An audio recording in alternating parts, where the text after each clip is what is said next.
The dusty red road leading to the village of Riva felt like a bridge between two worlds. For Tori, it was the path away from the lecture halls of the University of Zudi, where she was in her final year of a BSc in food science and technology, and back to the roots of her existence.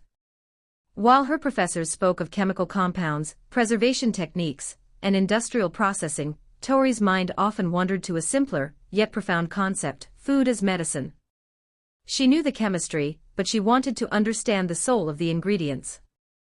On her second morning in Riva, Tori found her grandmother sitting on a woven mat in the shade of a colossal tree that dominated the family compound.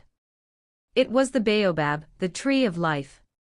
Its trunk was massive and gnarled, looking like it had stood guard over the village since the beginning of time. Tori sat beside her grandmother, watching the older woman shell beans. "Grandmother," Tori started, gesturing upward at the canopy of leaves. "At university, we study superfoods from all over the world. But I've always wondered, what is the hidden power of this tree?" "The Biobab." Her grandmother smiled, her eyes crinkling at the corners. She stopped her work and rested her hands on her lap. "You asked the right questions, my child. The world looks for medicine in pills, but we have always found it here." She pointed to a velvet-covered pod hanging from a branch.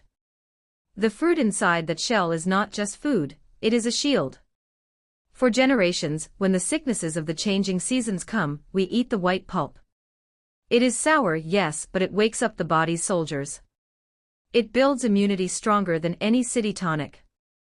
Tori nodded, her scientific mind translating: high vitamin C, antioxidants, prebiotic fiber. "And the leaves," her grandmother continued, reaching out to touch a low-hanging branch.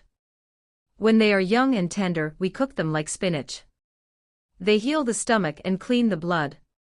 Even the seeds, Tori, they hold oil that heals the skin, and when roasted, they give strength." Tori was scribbling mental notes, fascinated. "But how do we get people to eat it today, grandmother? Young people find it old-fashioned." Her grandmother laughed, a deep, rich sound. "That is because they have forgotten how to prepare it. The white powder from the fruit. It is magic." She leaned in as if sharing a secret. "You can whisk it into water with wild honey to make a drink that cools the body in the heat.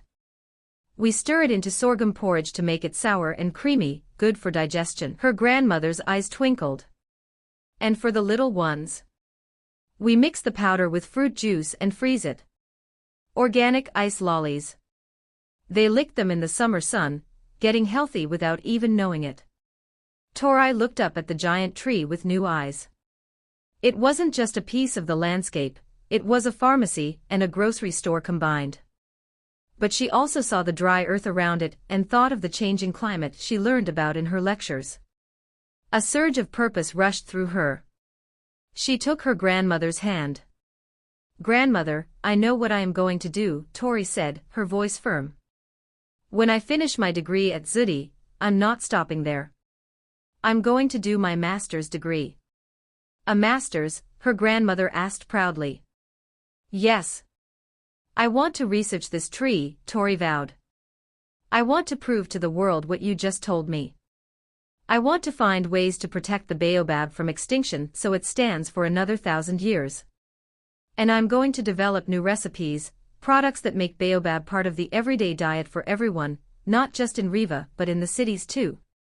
The wind rustled the leaves of the great Biobab, as if the tree itself was nodding in agreement.